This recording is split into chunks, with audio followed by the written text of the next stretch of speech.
দর্শন করা। ভালো জিনিস যেটা দর্শন করে সেটা মনে থাকে না, যখন খারাপটা দর্শন করে দর্শন মনে থাকে। তাহলে আকৃষ্ট কোনটা দিকে হচ্ছে বেশি? খারাপটার দিকে।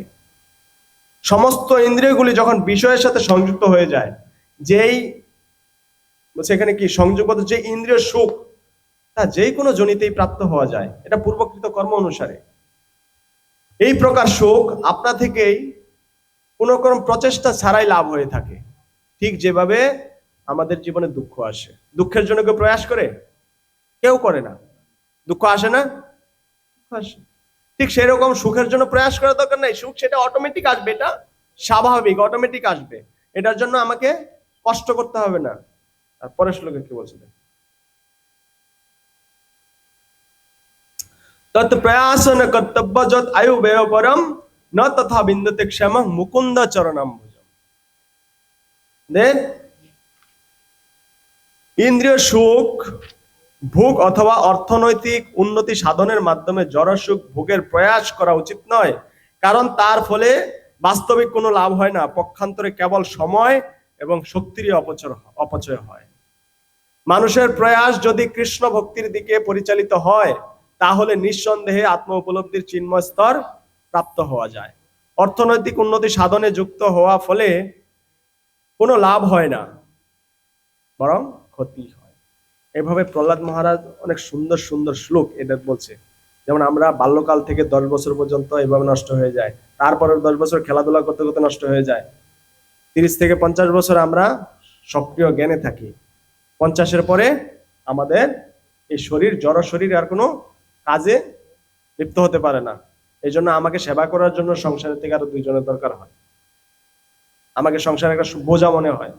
তখন আমার এখান থেকে 50-এর পরে আমি অকেজু, নো ইউজ। আর 20-এর আগে আমার কোনো সংসারের প্রতি ধ্যান ধারণা ছিল না। আমি এভাবে সময়গুলো অপচয় করেছি। মাঝখানে কত বছর পেয়েছি? 30 বছর। তার মধ্যে 12 ঘন্টা করে ঘুমাইছি প্রতিদিন। কত বছর ছিলাম সজ্ঞানে? মাত্র 15 বছর। আর এই 15 বছরের ভিতরে মোবাইল কয় ঘন্টা চালাইছি?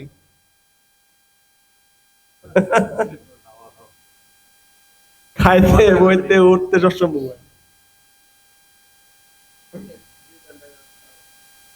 আমাদের এমন চিন্তা করা উচিত যে চিন্তা করলে আমরা ভগবানকে লাভ করতে পারবো। এমন কোনো চিন্তা করা উচিত না।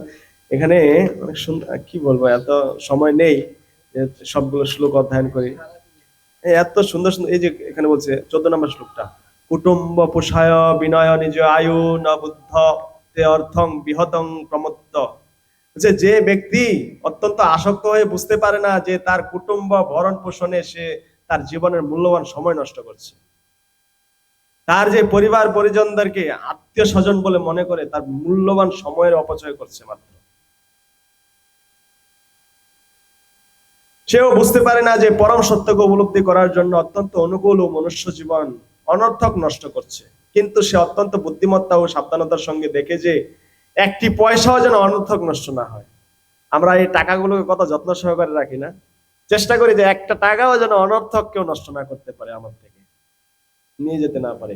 প্রহ্লাদ মহারাজ এই ছোট্ট বালক বয়স, 5 বছর বয়স, এই উচ্চ শিক্ষাগুলো দিচ্ছেন। তখন তার বন্ধুরা বলছে, কি রে তুই এই জ্ঞান পাস কোথা থেকে? আমাদেরকে যে শিক্ষা গুরুদেবরা দেয়, এই শিক্ষার মধ্যে এই সাবজেক্টটা নাই, আর তোরে দেখিও নাই কেউ কাইসা তোকে পড়াইতে, কিন্তু পাস করতে গিয়ে এগুলা। তার পরের অধ্যায় থেকে প্রহ্লাদ মহারাজ এই জ্ঞানের, কোথা থেকে এই জ্ঞানের ভান্ডার গুলো এসে, পুরাটা অধ্যায় তার মায়ের গর্ভের থেকে কি কি শ্রবণ করেছিলেন সবকিছু তার বন্ধুদেরকে শ্রবণ করিয়েছে। হ্যাঁ, সবকিছু তার বন্ধুদেরকে শ্রবণ করেছেন, কিভাবে সে মায়ের গর্ভ থাকা অবস্থায় এই জ্ঞান প্রাপ্ত হয়েছে। তার বন্ধুরা এসে দেখে সন্ধ্যার অমর যে সবাই কৃষ্ণ ভক্তে রূপান্তরিত হয়ে গেছে।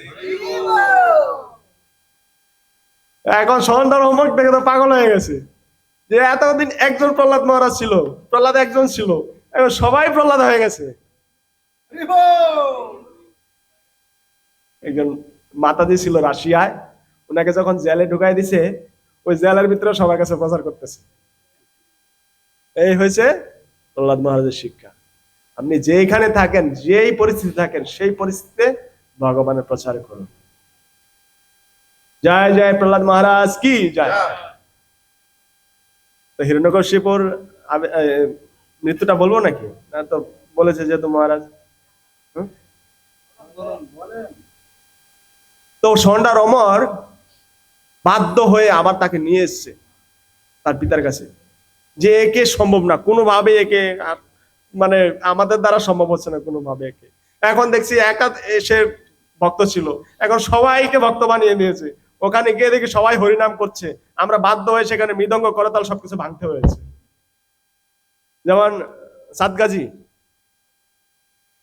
সেই মৃদঙ্গ করতাল ভেঙে দিয়েছিল, ঠিক সেইভাবে হিরণ্যকশিপু ওই যে ষণ্ড আর অমর গিয়ে দেখলো যে সবাই মিলে হরিনামে মত্ত। কয়দিনের জন্য আশ্রম ছেড়ে গেছে, এসে দেখে এই অবস্থা। তো এসে তার কাছে বলছে, তখন প্রহ্লাদ মহারাজকে বলছে তার পিতা যে তোর এই শক্তি কোথা থেকে উৎস হয়, এর উৎসের জায়গা কি? বলছে আপনাকে যে শক্তি দেয় সে আমাকেও শক্তি দেয়। বলছে হ্যাঁ। বলছে থাকে কোথায়? বলছে বহি নরসিংহ হৃদয় নরসিংহ, যত যত জামি তত নরসিংহ। আমি যেখানে যেখানে দেখি, যেখানে যেখানে আমার দৃষ্টি যাচ্ছে, সেখানে সেখানে ভগবান রয়েছে। বলছে তাহলে স্তম্ভেও আছে? বলছে হ্যাঁ স্তম্ভেও আছে।